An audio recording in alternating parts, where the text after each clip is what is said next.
இயேசுவில் மிகவும் பிரியமானவர்களே, தெய்வம் நம்மோடு இருக்கிறவர். இயேசப்பா நம்முடைய தகப்பன். நாம் கூடுகிற நேரங்களிலெல்லாம் 2-3 பேர் கூடுகிற இடங்களிலே நான் வருவேன் என்று வாக்கு கொடுத்த தகப்பன், வாக்கு மாறாதவர். இப்பொழுது நீங்கள் ஜெபித்துக் கொண்டிருக்கிறீர்களா? தெய்வம் வருவார், உங்களோடு வாசம் பண்ணுவார், உங்களை வழி நடத்துவார். இந்த பாடலை பாடி ஆண்டவரை நாம் அழைப்போம். என் இயேசுவே, என் தகப்பனே என்று அழைத்து பாடுவோம். ஆமென். ஹல்லேலூயா. Praise the Lord.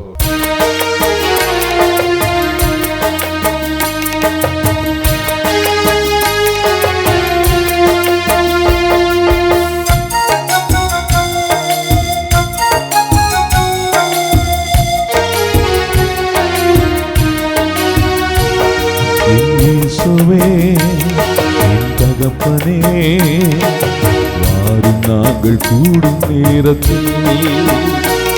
என் இயேசுவே, என் தகப்பனே, வாரும் நாங்கள் கூடும் நேரத்தில்.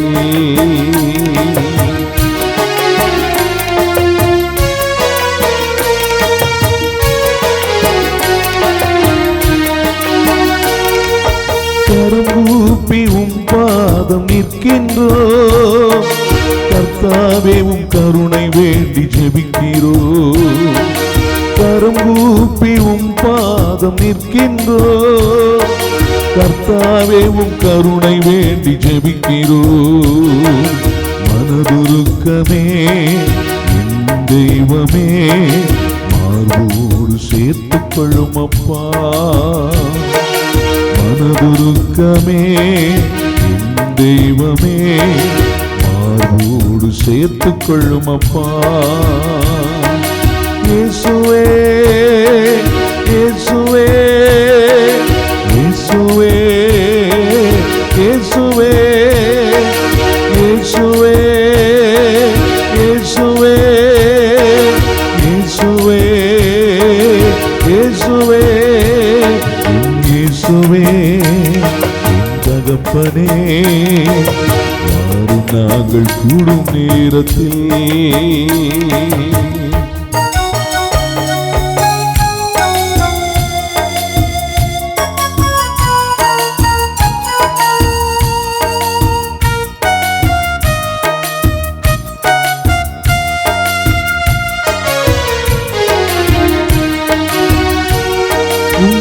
காண குரல் கேட்க வருகிறோம்.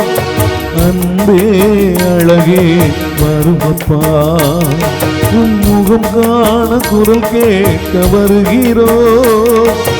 அன்பே அழகே வருமப்பா, அழகு ரோஜாவே, நீலி புஷ்பமே, நிறைந்தோடி வாருமப்பா.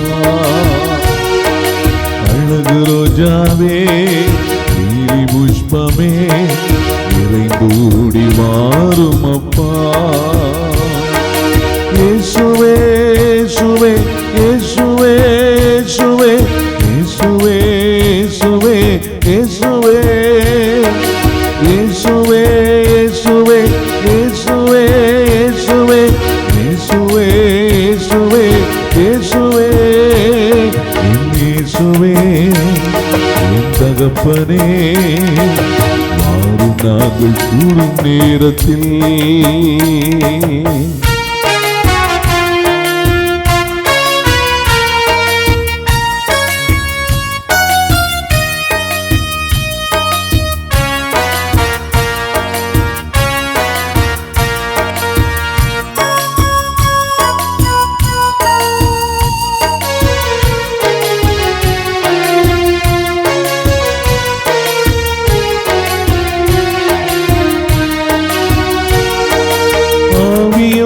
உண்மையோடும் ஜெபிக்கிறோம். ஆண்டவரே இயேசுவே வருமப்பா, ஆவியோடும் உண்மையோடும் ஜெபிக்கிறோம். ஆண்டவரே இயேசுவே வருமப்பா, ஆற்றல் உள்ளவரே அபிஷேகமே ஏற்றிட வாருமப்பா, ஆற்றல் உள்ளவரே அபிஷேகமே ஏற்றிட வாருமப்பா, ஆற்றல் உள்ளவரே அபிஷேகமே ஏற்றிட வாருமப்பா, இயேசுவே என் தகப்பனே வாரும் நாங்கள் கூடும் நேரத்தில், இயேசுவே என் தகப்பனே வாரும் நாங்கள் கூடும் நேரத்தில், இயேசுவே இயேசுவே இயேசுவே இயேசுவே இயேசுவே இயேசுவே இயேசுவே இயேசுவே இயேசுவே இயேசுவே இயேசுவே. இயேசுவில் அன்பிற்குரிய அருமை சகோதர சகோதரிகளே, இந்த நாளில் உங்களை சந்திப்பதிலே பெரும் மகிழ்ச்சி கொள்கிறேன். ஆண்டவர் உங்களையும் உங்கள் குடும்பங்களையும் நிறைவாக ஆசீர்வதிப்பாராக. ஆமென். அன்பார்ந்தவர்களே, இன்றைய நற்செய்தியில் ஆண்டவர் நமக்கு என்ன செய்தி கொடுக்கிறார் என்பதை தியானிப்போமா? மத்தேயு நற்செய்தி 5வது அதிகாரம் 43 முதல் உள்ள இறை வசனங்கள் இவ்வாறு சொல்லுகின்றது. இயேசு தமது சீடரை நோக்கி கூறியது, உனக்கு அடுத்து இருப்பவரிடம் அன்பு கூர்வாயாக, பகைவரிடம் வெறுப்பு கொள்வாயாக என கூறியிருப்பதை கேட்டிருக்கிறீர்கள். ஆனால் நான் உங்களுக்கு சொல்லுகிறேன், உங்கள் பகைவரிடமும் அன்பு கூறுங்கள், உங்களை துன்புறுத்துவோருக்காக இறைவனிடம் வேண்டுங்கள். இப்படி செய்வதால் நீங்கள் உங்கள் விண்ணக தந்தையின் மக்கள் ஆவீர்கள். ஏனெனில் அவர் நல்லோர் மேலும் தீயோர் மேலும் தன் கதிரவனை உதித்தழச் செய்கிறார். நேர்மையற்றோர் மேலும் நேர்மையுள்ளோர் மேலும் மழையை பொழிய செய்கிறார். உங்களிடத்தில் அன்பு செலுத்துவோரிடமே நீங்கள் அன்பு செலுத்துவீர்களானால் உங்களுக்கு என்ன கைமாறு கிடைக்கும்? வரிதண்டுவோரும் இவ்வாறு செய்வதில்லையா? நீங்கள் உங்கள் சகோதர சகோதரிகளுக்கு மட்டும் வாழ்த்து கூறுவீர்களானால் நீங்கள் மற்றவருக்கு மேலாக செய்து விடுவதென்ன? பிற இனத்தவரும் இவ்வாறு செய்வதில்லையா? ஆதலால் உங்கள் விண்ணக தந்தை நிறை உள்ளவராய் இருப்பது போல் நீங்களும் நிறை உள்ளவராய் இருங்கள் என்கிறார். அன்புக்குரிய சகோதர சகோதரிகளே, ஒரு மனிதனுடைய வாழ்வு எப்படி இருக்க வேண்டும் என்பதை இயேசு இன்றைய நற்செய்தியில் நிறைவாக அறிவுறுத்துகிறார். உங்கள் விண்ணக தந்தை நிறை உள்ளவராக இருப்பது போல நீங்களும் நிறை உள்ளவராக இருங்கள். அப்படின்னா என்ன? உங்கள் விண்ணக தந்தை பெருந்தன்மை உள்ளவராக இருப்பது போல நீங்களும் பெருந்தன்மை உள்ளவராக இருங்கள். உங்கள் விண்ணக தந்தை தாராள உள்ளம் படைத்தவராக இருப்பது போல நீங்களும் தாராள உள்ளம் படைத்தவர்களாக இருங்கள். இது ஒரு அருமையான ஒரு செய்தி, பார்த்தீங்களா? ஒரு மிகவும் அருமையான ஒரு செய்தி. நம்முடைய விண்ணக தந்தை எப்படி இருக்கிறாரோ நாம் அப்படி இருக்கணும். அப்படி இருப்பதுதான் அவருக்கு பிடித்த காரியம். இன்றைக்கு நாம கடவுளுக்கு பிடிச்ச காரியத்தை செய்ய போறோமா அல்லது மனிதர்களுக்கு பிடிச்ச காரியத்தை செய்ய போகிறோமா? ஒரு மிகப்பெரிய ஒரு கேள்விக்குறி, பார்த்தீங்களா? கடவுளுக்குரிய காரியம் என்றால் நாம் அவருக்குரிய காரியங்களை செய்யலாம். கடவுளுக்கு பிடித்தது என்றால் அவருக்கு பிடித்த காரியங்களை செய்யணும்.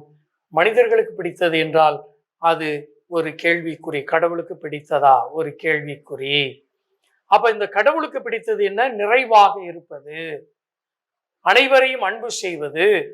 சொல்றார் பாருங்க, பழைய ஏற்பாட்டிலே மோயிசன் காலத்திலே உனக்கு அடுத்து இருப்பவர் மீது அன்பு செய், உன்னுடைய எதிரிகள் மீது பழி வாங்கு. ஏன் தெரியுமா? அந்த காலத்திலே அடுத்து இருப்பவர் என்றால் அவரோடு வாழக்கூடிய இஸ்ராயல் மக்கள், எதிரிகள் என்றால் அவர்களுடைய சுற்றி இருந்த நாடுகள். அப்பொழுது ஒருவரை அவர்கள் ஜெயிக்க வேண்டும் என்றால் அந்த எதிரிகளை அழித்து விட்டுதான் அல்லது அடிமைகளாக பிடித்துதான் அந்த நாட்டை ஜெயிப்பார்கள். இல்லை என்றால் அவர்கள் இவர்களை பிடித்து விடுவார்கள். அப்பொழுது ஒரு சட்டம் கொடுக்கப்படுகிறது, உன்னுடைய எதிரியை அழித்து விடு. உனக்கு எதிராக இருக்கக்கூடிய மற்ற அரசுகளை அழித்து விடு, ஆனால் உனக்கு அடுத்து இருப்பவன் மீது அன்பு கொள். அப்படின்னா உன்னுடைய சகோதர சகோதரியின் மீது நீ அன்பு கொள். அன்பார்ந்தவர்களே, ஒரு முறை நம்முடைய சிலுவையா கோயில் பழைய காயலில் இருக்கக்கூடிய சேசு கோயிலுக்கு போயிருந்தோம் பாருங்க. அங்கே ஒரு குடும்பம் 2 ஆட்டுக்கிடாய்களை கொண்டு வந்து வெட்டினார்கள் அசனம் கொடுக்க. அவர்கள் கொடுத்து விட்டு அங்கே இருந்த மக்கள் அனைவரும் அங்கே சாப்பாட்டுக்காக போய் நின்ற பொழுது அவர்கள் நாங்கள் உங்களுக்காக சமைக்கல, எங்களுடைய உறவுகளுக்காக சமைத்தோம் என்றார்கள். அப்போ போயிட்டு ஒருத்தர் அப்படியெல்லாம் சொல்லக்கூடாது, வந்தவங்களுக்கு சாப்பாடை போடுங்க அப்படின்னாங்க. உடனடியாக வந்த மக்களுக்கு உங்களுடைய சோறும் அதோடு கொஞ்சம் குழம்பு மட்டும் ஊற்றி விட்டுட்டாங்க, கறி யாருக்குமே கொடுக்கல. நான் அதை கவனித்து கொண்டே இருந்தேன். ஒரு அரை மணி நேரம் கழித்து அவருடைய சொந்த பந்தங்கள் அவர்களுக்கு அங்கு வந்து இறங்கினார்கள். வேன் பிடிச்சிட்டு வந்து அந்த சொந்த பந்தங்களுக்கு அள்ளி வச்சு கறி வச்சு சாப்பாடு கொடுத்தாங்க. சொந்த பந்தம் என்ன திரும்ப செஞ்சாங்க, பக்கத்தில் இருக்க காட்டுக்குள்ளே சென்று அவர்கள் மது அறிந்து விட்டு இங்கே வந்து ஒரே சண்டைக்காடு. எதற்கு? நீ எனக்கு கறி நிறைய வைக்கல, சண்டைக்காடு, பிரச்சனை. கடைசியாக அவர்களால் அடிபிடி சண்டை வந்து அந்த சாப்பாடை கொடுக்க முடியல. அன்பார்ந்தவர்களே, இந்த சொந்த பந்தங்களை விட்டு அங்கு வந்த பொதுமக்களுக்கு சாப்பாடு கொடுத்திருந்தா எவ்வளவு ஒரு ஆசீர்வாதமாக, அமைதியாக, செழிப்பாக இருந்திருக்கும். தன்னுடைய சுயநலத்தால் தன்னை சார்ந்தவர்களுக்கு கொடுக்க வேண்டும் என்ற ஒரு சுயநலம் அங்கே அவர்களிடம் மேலிட்டது. அதனுடைய விளைவு குழப்பமும் ஆண்டவருடைய செயல்பாடை அங்கே பார்க்க முடிந்தது. என் அன்பு மக்களே, இதைதான் ஆண்டவர் சொல்லுகிறார். உனக்கு உதவி செய்யறவனுக்கே நீ செஞ்சனா அதனால உனக்கு என்ன பெருசா கைமாறு கிடைக்கும்? கிடைக்காது. நீங்க ஒரு ஆலயத்திற்கு நன்கொடை கொடுக்குறீங்க, உங்க பேரை கல்வெட்டுல போட்டாதான் கொடுப்பேன்னா உன்னுடைய கைமாறு அதோட கல்வெட்டோடு முடிந்தது. அன்பார்ந்தவர்களே, மறைவாய் உள்ளதை காணும் உங்கள் விண்ணக தந்தை ஆசி மேல் ஆசி வழங்குவார். Price the Lord. ஆசி மேல் ஆசி வழங்குவார். ஆசீர்வாதங்களுக்கு மேலாக ஆசீர்வாதங்களை கொடுப்பார். என் அன்பு மக்களே, அதனால்தான் இயேசு இன்று வார் சொல்லுகிறார், ஆகையால் அன்பு செய்வரோட மட்டுமே நீங்க அன்பு செய்யறதுனால உங்களுக்கு என்ன வரப்போகுது? இன்னைக்கு நீங்க போறீங்க, போகும்போது ஒரு சிலர் நல்லா இருக்கியா, சுகமா இருக்கியா அப்படின்னு கேட்கிறாங்க. நீங்களும் மறுநாள் அவங்கள மட்டும் பார்த்து என்ன நல்லா இருக்கியா, சுகமா இருக்கியா என்று கேட்பதனால் என்ன பயன் வரப்போகிறது? இயேசு சொல்கிறார், உனக்கு வாழ்த்து சொல்லக்கூடியவன் யாரு தெரியாதவர்தான் சொல்லு. என்ன வாழ்த்து சொன்னாங்க? நம்மள மாதிரி நல்லா இருக்கீங்களான்னு கேட்கறது இல்ல. இஸ்ராயல் மக்களுடைய இதுல ஷாலோம் ஷாலோம் ஷாலோம் என்று சொன்னார்கள். உங்களுக்கு சமாதானம், ஷாலோம். அதான் உயிர்த்த ஆண்டவர் சொல்றார், உங்களுக்கு சமாதானம், ஷாலோம். இயேசு பிறந்த பொழுது சொல்லுகிறார்கள், உங்களுக்கு சமாதானம். இந்த உலகில் உள்ள நல் மனதோருக்கு அமைதி உண்டாகுக. அந்த வார்த்தையை அவர்கள் பார்ப்பவர்களோடு சொன்னார்கள், ஷாலோம். மாதா கன்னிமரியால் எலிசபெத்தை வாழ்த்தியவுடன் அவர் வயிற்றில் இருந்த குழந்தை அக்களிப்பால் துள்ளியது. என்ன வாழ்த்து சொன்னார்? ஷாலோம், உங்களுக்கு சமாதானம். இயேசுவின் சமாதானம் உங்களோடு இருக்கட்டும். இயேசுவின் சமாதானம் உங்களுக்கு கிடைப்பதாக. எனவே அன்பு மக்களை, இன்று ஆண்டவர் சொல்லக்கூடியது, எதிர்பாராத கைமாறு செய்யுங்கள், எதிர்பாராத உதவி செய்யுங்கள், நீங்கள் எல்லா ஆசீர்வாதங்களையும் பெற்றுக்கொள்கிறீர்கள் என்கிறார். God bless you all. Amen. Amen. பிலிப்பியர் 3ஆம் அதிகாரம் 13வது வசனம். அன்பர்களே, இந்த நோக்கம் நிறைவேறிவிட்டது என நான் எண்ணவில்லை, ஆனால் ஒன்று மட்டும் செய்கிறேன், கடந்ததை மறந்துவிட்டு முன்னிருப்பதை கண்முன் கொண்டு பரிசு பெற வேண்டிய இலக்கை நோக்கி. கை தட்டுங்க பார்ப்போம். அப்ப என்ன செய்யணும்? கடந்ததை நீ மறக்கணும். அல்லேலூயா. கடந்ததை என்ன செய்யணும்? நீங்கள் கடந்த கால வாழ்க்கையில் உள்ள சம்பவங்களை மறக்கணும். உங்களை ஏமாத்தினவங்களை நீங்கள் என்ன செய்யணும்? மறக்கணும். உங்களை விட்டுட்டு ஓடினவங்களை நீங்கள் மறக்கணும். உங்களை தூக்கி எறிஞ்சவங்களை நீங்கள் என்ன செய்யணும்? மறக்கணும். Praise the Lord. அப்ப நல்லா கவனிச்சு பாருங்க, ஆபிரகாம் ஒரு தெளிவுக்குள்ள வந்துட்டார். என்ன தெளிவு? தேவன் எனக்கு குறித்ததை நிறைவேற்றுவார். ஆமென், அல்லேலூயா. அதனால தான் பைபிள் சொல்லுகிறது, கொலோசையர் 3ஆம் அதிகாரம் முதல் வசனம், 3ஆம் அதிகாரம் முதல் வசனம் எடுத்து வாசிங்க. நீங்கள் கிறிஸ்துவோடு உயிர் பெற்று எழுந்தவர்களானால் மேலுலகை சார்ந்தவற்றை பற்றியே நாடுங்கள். Price the Lord. நீங்க எதை தேடணும் தெரியுமா? உயர்ந்ததை தேடணும். அல்லேலூயா. சொல்லுங்க, எதை தேடணும்? நீங்க உங்க வாழ்க்கையில உயர்வை தேடணும், ஆசீர்வாதத்தை தேடணும், நன்மைத்தனத்தை தேடணும், சுகத்தை தேடணும். தேவன் உங்களுக்கென்று வைத்திருக்கிற அந்த உயர்ந்த காரியங்களை நீங்கள் தேடக்கூடியவர்களாக மாறணும். அல்லேலூயா. சொல்லுங்க அல்லேலூயா. கைகளை வேர் சொல்லுங்க அல்லேலூயா. Price the Lord. நான் அதனால தான் இந்த பகுதியை வாசிக்கும் பொழுது ஆபிரகாமை விட்டு லோத்து பிரிஞ்சிட்டார். பிரிஞ்சிட்டாரா? சொல்லுங்க, பிரிஞ்சாரா? ஆனால் பிரிந்த அதே கொஞ்ச காலத்தில் நீங்கள் பாருங்களேன், தொடக்க நூல் 14ஆம் அதிகாரம் 14ஆம் அதிகாரத்தில் ஆபிரகாமுக்கு ஒரு வாய்ப்பை ஆண்டவர் கொடுக்கிறார். Price the Lord. சொல்லுங்க அல்லேலூயா. நீங்கள் அதில் 21வது வசனத்தை எடுத்து படிங்க.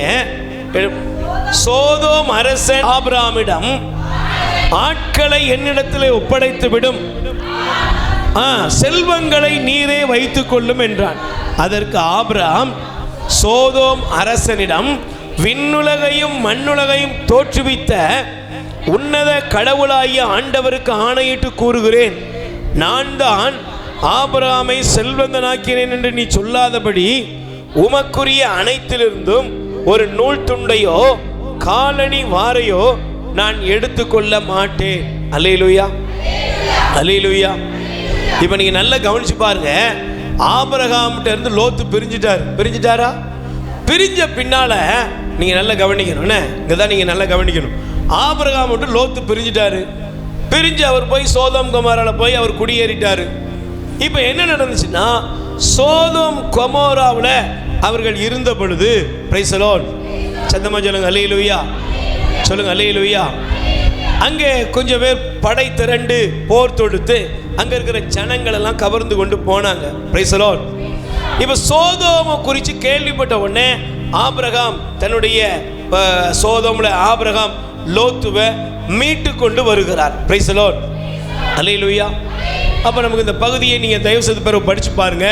இப்போ சோதோமுடைய ராஜா வர்றான், வந்து எப்பாங்க வா, நீ என்னுடைய ஆட்கள் எல்லாம் ஒப்படைச்சிரு, செல்வங்களை நீயே வைத்துக்கொள் என்று கூறுகிறான். Price the Lord. இப்போ ஒரு கேள்வி கேளுங்களேன். சோதோமுக்கு போன லோத்துவுக்கு ஒரு பிரச்சனை வந்துச்சா? சொல்லுங்க, வந்துச்சா வரலையா? பக்கத்தில் கை கொடுத்து கேளுங்க. உங்களை விட்டு போனவங்களுக்கு ஏதாவது பிரச்சனை வந்ததுன்னா நீங்கள் என்ன செய்வீங்க? பாப்பா சொல்லு, என்ன செய்வேன்? நான் என்ன செய்வேன்? எக்காடி சொல்லு, நீ என்ன செய்வ? சொல்லுமா, நீ என்னம்மா செய்வ? உண்மையை சொல்லு. முழங்கால் படிக்கிட்டு கண்ணீர் விட்டு ஜெபம் பண்ணுவியா? எக்கா நீ என்ன செய்வ? சொல்லுங்க, என்ன செய்வ? இவளுக்கு இதுவும் வேணும் சொல்ல மாட்டியா? அப்பா, ஒன்று அறியாமலே மனசில் ஒரு சின்ன ஒரு ஸ்மைல் வந்துடும். பிரதர், உங்களை விட்டு போனாங்கல்ல, என்ன ஆச்சு தெரியுமா? போன வாரம் உங்களை பற்றி கேவலமாக பேசுனாங்கல்ல, உங்களுக்கு போன வழியில் ஆக்சிடெண்ட் ஆகிட்டு இப்படிலாம் சொன்னாங்கன்னா நம்மளை அறியாமலே முதல்ல நமக்கு நாமே ஒரு வெரி குட் போட்டுக்கிடுவோம். சூப்பர், நம்ம தான் சூப்பர் ஆடு. அல்லேலூயா. அவனுக்கு கடவுள் கரெக்டாக ஒரு ஆப்பு. இது எல்லா மனுஷனுக்குள்ளேயும் இந்த இருதயம் இருக்குது. பிரைஸ் தி லார்ட், அல்லேலூயா. கண்டிப்பாக அவர்களுக்கு நடந்த சம்பவத்தை குறித்து நமக்கு என்ன வராது? ஒரு முதல்ல அனுதாபம் வருமா? வராது. வராமல் அற்பத்தனமான ஒரு சந்தோஷம் வரும். Price the Lord. சொல்லுங்கள் அல்லேலூயா. சில நேரங்களில் நாங்கள் இந்த வீட்டில் ஒரு சமீபத்தில் ஒரு வீட்டுக்கு போயிருந்தோம். வீட்டுக்கு போன பொழுது அந்த வீட்டுக்காரர் பைக்கில் இருந்து கீழே விழுந்து படுத்திருக்கார். Price the Lord. அந்த அம்மாவுக்கு என்ன சந்தோஷமோ தெரில. அந்த அம்மா சொல்லுச்சு, இப்பமாவது பொண்டாட்டி அருமை தெரியுதா? சொல்லு, இப்பமாவது சொல்லு. அவர் வலிக்கு காலில் மாவு கிட்ட போட்டு படுக்க வச்சிருக்கு. இப்போ சொல்லுது, பிரதர் இப்பமா சொல்லிட்டு போங்க, பொண்டாட்டிங்கிறவா தேவைன்னு. இப்பமாவது அருமை தெரியட்டும். அப்படின்னா அந்த அம்மா என்ன பண்ணியிருக்கு? மவனை ஒரு நாள் விழுவலை வருவலை. Price the Lord. இது இந்த உலகத்தில் பாருங்களேன், குடும்பத்தில் கூட என்ன சில நேரத்தில் பிள்ளைங்க மகனோ மகளோ என்னைக்காவது ஒரு நாள் நீ அந்த வருவேன்னு எனக்கு தெரியும். இது எல்லா மனுஷனுக்குள்ளும் இருக்குது.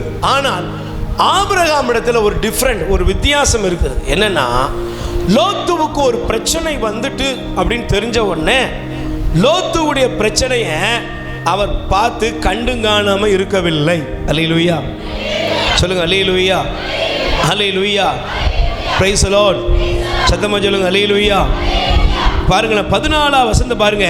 தம் உறவினர் கைதியாக கொண்டு செல்லப்பட்டார் என்பதை கேள்விப்பட்டதும், ஆதியாகமம் தொடக்க நூல் 14:14. தம் உறவினர் கைதியாக கொண்டு செல்லப்பட்டார் என்பதை ஆபிரகாம் தம் வீட்டில் பிறந்து வளர்ந்து பயிற்சி பெற்ற 318 பேரை திரட்டி கொண்டு தான் வரை துரத்தி சென்று அங்கே அவர்களை தோற்கடித்து அங்க என்ன செஞ்சாராம்? அவர் எல்லா செல்வங்களை மீட்டு கொண்டு வந்தார். தம் உறவினரான லோத்துவையும் அவர் செல்வங்களையும் பெண்களையும் ஆட்களையும் மீட்டு கொண்டு வந்தார். கை தட்டுங்க பாப்போம். நல்லா கவனிக்கணும். நீங்க கண்களை உயர்த்துகிற நபராக இருந்தீங்கன்னா, நல்லா கவனிக்கணும், பக்கத்தில் கை குடி சொல்லுங்க. நீங்க கண்களை உயர்த்துகிற நபராக இருந்தீங்கன்னா உங்கள் வாழ்க்கையில் உங்களுக்கு துரோகம் செய்தவங்களுடைய துரோகங்களை அல்ல, அவர்களுக்கு நன்மை செய்யக்கூடிய வாய்ப்பை தேடுவீர்கள். எதை தேடுவோமா? நீ எனக்கு துரோகம் பண்ணிட்டு போயிருக்கலாம், நீ என்னை விட்டுட்டு போயிருக்கலாம், நீ என்னை விட்டு பிரிஞ்சு போயிருக்கலாம், புரியாம போயிருக்கலாம். ஆனால் நான் என்ன தேடிக்கிட்டு இருக்கணும்? ஆசீர்வாதத்தை, ஆசீர்வதிக்கப்பட்டவன், ஆசீர்வாதத்தை பெற வேண்டியவன் எதை தேடுவான்? சொல்லுங்க, எதை தேடுவான்? ஆசீர்வாதத்தை பெற வேண்டியவன், ஆசீர்வதிக்கப்பட்டவன் எதை தேடுவான்னா, என்னைய புரிஞ்சுக்கிடாம நீ போயிருக்கலாம், ஆனால் நான் என்ன தேடுறேன்னா, உனக்கு ஒரு இழப்பு வருதுங்கிறத நான் தேட மாட்டேன், உனக்கு என்னால் என்ன நன்மை செய்ய முடியுங்கிற அந்த இடத்தை நான் தேடுவேன்.